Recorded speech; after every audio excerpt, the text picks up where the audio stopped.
Hey guys, Deception of Violence here. Just thought I'd go over the UFC plays, predictions. Not a great night in the office, going negative 25 units. Would have been a lot worse, but somewhat salvaged some with some plays, so can't complain too much. But let's get into this terrible card. So first we had Christian Rodriguez. He came very clutch with a great performance over Josh Weems. Unfortunately, he had a submission. We had a TKO, but it wouldn't have mattered anyways because of how the night went. So great win for Christian Rodriguez, cash and parlays. Very happy about that. Got the finish in the first round. Joshua Weems has no business being in the UFC. Send him to Bellator or something. But yeah, um, I don't even want to talk about that fight too much. Cody Durden versus Carlos Mota. Now Carlos Mota, man, he has no wrestling. His jiu-jitsu is all right, but man, like you can't handle a blue belt like Cody Durden, then yeah, I don't know what to tell you. He's a veteran, yeah. He's got good wrestling, yeah, but he made it so easy to get submissions, and he didn't even come close to any. He's just subpar. His wrestling, he had showed no urgency to get up. He didn't even try. Very, very unfortunate. Terrible card, or sorry, terrible fight. Carlos Mota, very, very disgusted with your performance. Cody Durden, you won't be in the UFC for a long time. I mean, if you are good, but I don't see it. Moving on though, um, 1-1 moving forward. Next we had Chase Hooper and a lot of parlays, which was the main reason why we lost a lot of money tonight. Man, he had cost us so much money, man. It's ridiculous. 45 unit swing on this guy. I thought he was gonna, impose his striking, maybe even win a nice unanimous decision with his striking. Implemented jiu-jitsu if he needed to do it. Some Inamari rolls. He could have done anything but what he just did. Came in trying to strike with Steve Garcia, heavy-handed guy with chin problems himself, and Chase Hooper could not capitalize on any of that.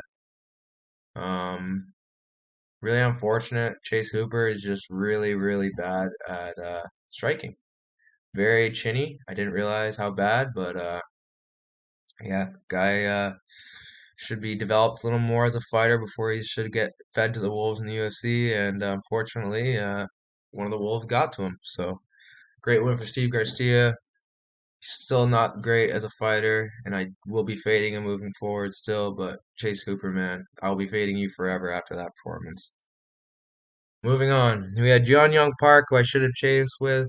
Same with Rodrigo de Lima, but we'll get into that fight in a second. Young Park had a rough first round, but Joseph Holmes exerted a lot of energy to try to make it competitive. Joseph Holmes, you could tell he still smokes a lot of weed on his spare time.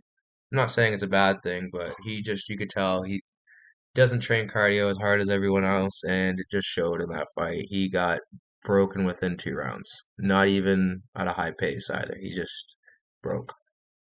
Joseph Holmes, I don't rate him too high, and I don't see him doing very well moving forward. Jeon Young Park, great win. Melted him, and I should have had more faith in you, Iron Turtle. Great win. Same with you, Marcos Rodrigo de Lima, because we're going to talk about you now. What a great first round finish that I called. I knew he was going to win in the first round. I just didn't know how. I thought he was going to win it by his hands, but unfortunately for Andre, he likes to get choked out instead. So I think Andre should get one more fight before calling it a career. Marcos Rodrigo de Lima, man, I really regret not chasing with Park and you, but it is what it is. Moving forward, we had Phil Hawes taking on Roman Dolidze. A lot of this guy on my Instagram kept telling me to take Roman. I didn't because I thought Phil Hawes was just more battle tested, and I didn't realize the size advantage was going to be that big of a problem. The jiu-jitsu advantage of Roman was so superior. I didn't realize how bad Phil Hawes' jiu-jitsu was. Absolutely disgusting knee bar that Roman did that tore Phil Hawes' whatever from his knee. He is not going to be walking right for the next year. He's going to need surgery for sure. Phil Hawes is definitely flash in the pan, unfortunately. He isn't going to be anything in the sport, unfortunately. I don't think, at least. Roman Dolidze, I'm back on your hype train. I do believe in you again. He has that warrior mentality. Given I still think he has a gassing problem, but I don't think he's going to be a problem. And moving forward, unless they give him too fast to the top 15, but we'll see how he does. Roman Dolidze with that Cheyenne Blizmas power. He's in relationship with her, and if anyone was in relationship with her, I'd get some power out of that too. She is by far the most attractive female in the UFC. But yeah, Roman Dolidze, man, what a win. Moving on, we had Dustin Jacoby, and I'm just gonna say it. I'm not gonna even talk about it. He got robbed. Not even gonna talk about this fight because there's no point. Khalil Roundtree, he landed some good shots. I'll give it to him. But they were doubled by Dustin Jacoby. He out volumed him times two, and it's just really unfortunate the judges got to rob me again tonight. Two times I got robbed tonight. Absolutely disgusting. I'm not gonna talk about this one too much either. So yeah, moving on, we had Trayshawn Gore versus Josh Fremd. Josh Fremd, my lord, your team and I are disgusted with you. Like, what a joke. How do you lose to Trayshawn Gore? How do you lose to Trayshawn Gore? 3-2 guy. Absolute joke. Crock of shit. I'm just gonna be quite honest. That was an absolute joke. The guillotine he got caught in was day one shit. Very unfortunate performance, but it is what it is. Trayshawn Gore is a really good athlete, very, very dangerous. Just didn't realize Josh Fremd was that bad. Yeah, moving forward though. We had Waldo Cortez Acosta versus Jared Bandera. Easy win for Waldo. Unfortunately, he has a very bad problem with checking leg kicks, which I'm going to be taking count moving forward because he's going to be facing a lot more dangerous strikers than Jared frickin' Bandera.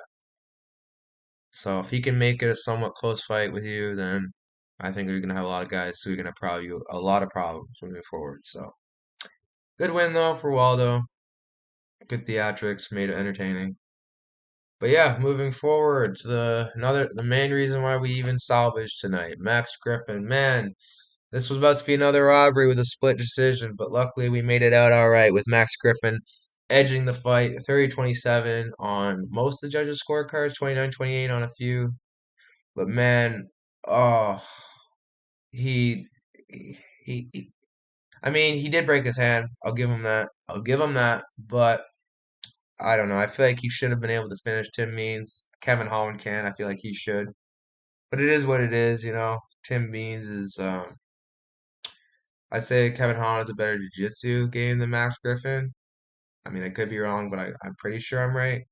So, but yeah, it is what it is. Max Griffin got the win. Cash 35 units. Should have nuked it. But that's hindsight 2020 on a lot of things with this card. So, moving on.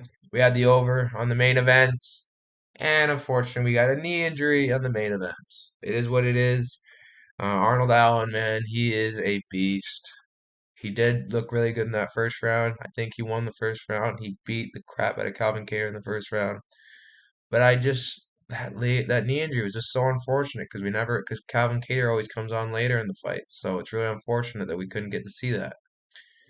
Also, it would have been nice to profit on the day, but unfortunately, got at other plans.